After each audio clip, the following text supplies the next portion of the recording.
Il y en a trop. Ben oui, il y en aura trop puisque vous avez mis des plaquettes, neuves. Voilà. Donc ici, j'ai reculé maintenant mon piston. J'ai vérifié ici mon liquide de frein. Maintenant, je vais mettre mes plaquettes neuves. Bien sûr, ici, pour l'exemple, je vais remettre mes plaquettes. Donc, je refais la même chose. Je remets mes plaquettes. Vous pouvez vérifier votre disque aussi pour voir s'il est usé. Alors, ce disque, j'en profite pour le dire. Lorsque vous enlevez votre étrier ici, il est très facile d'enlever ce disque. Et vous pouvez les changer sans aucun problème. Vous avez juste ici deux vis pour enlever ce disque, s'il est usé. Hein? L'étrier est très facile pour cette voiture et pour les autres, c'est très facile aussi. Ici, j'ai juste 2 écrous à enlever. Ces 2 écrous, 19. Vous voyez? Pour enlever l'étrier. Hein? Et à ce moment-là, vous pouvez pousser facilement le piston avec, comme je vous l'ai dit, de la pince, serre-joint et même des appareils, je ne sais pas si je les ai là. Vous avez un repousse. Vous voyez. Ici, vous avez un repousse piston.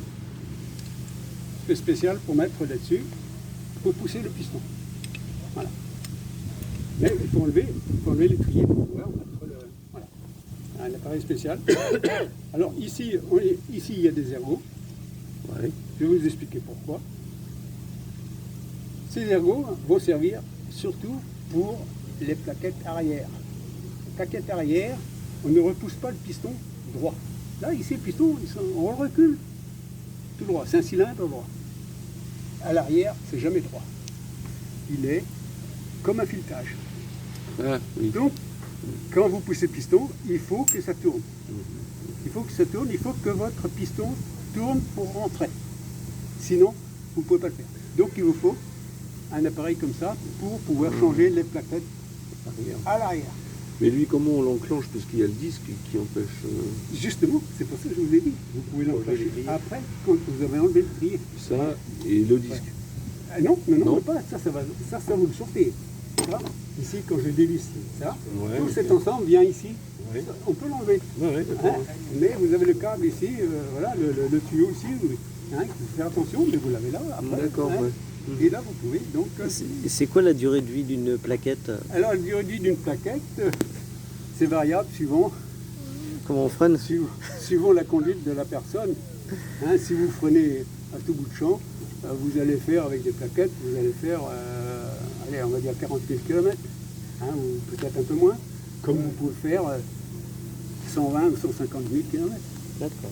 Je prends l'exemple de ma voiture, une Ford, je suis à 150 000 km, et mes plaquettes, je ne suis pas prêt de les changer.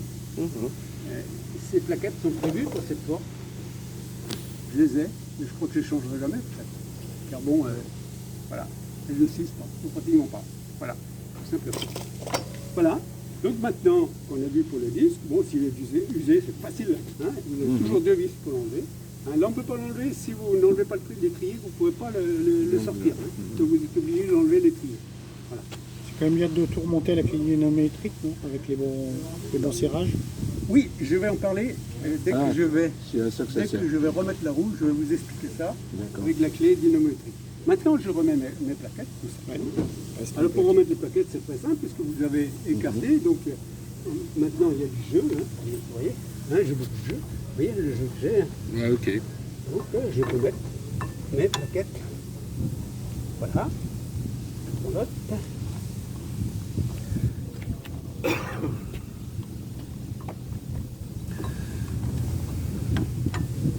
Voilà, c'est mis. Et la clavette. Et voilà, et je repose donc la clavette.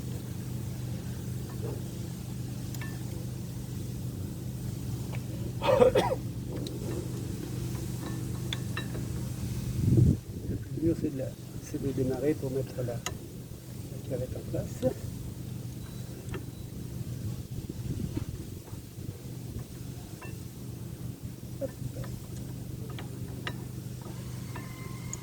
Voilà. On ne peut pas y aller.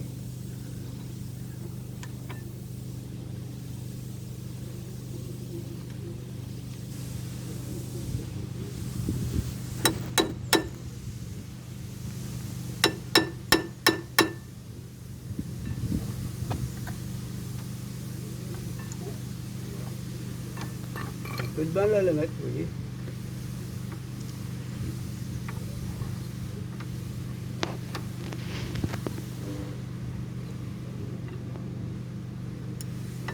Et c'est du standard, tous les...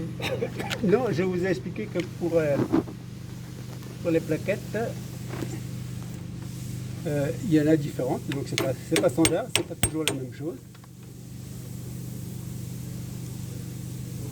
Eh ben, vous voyez, petite difficulté.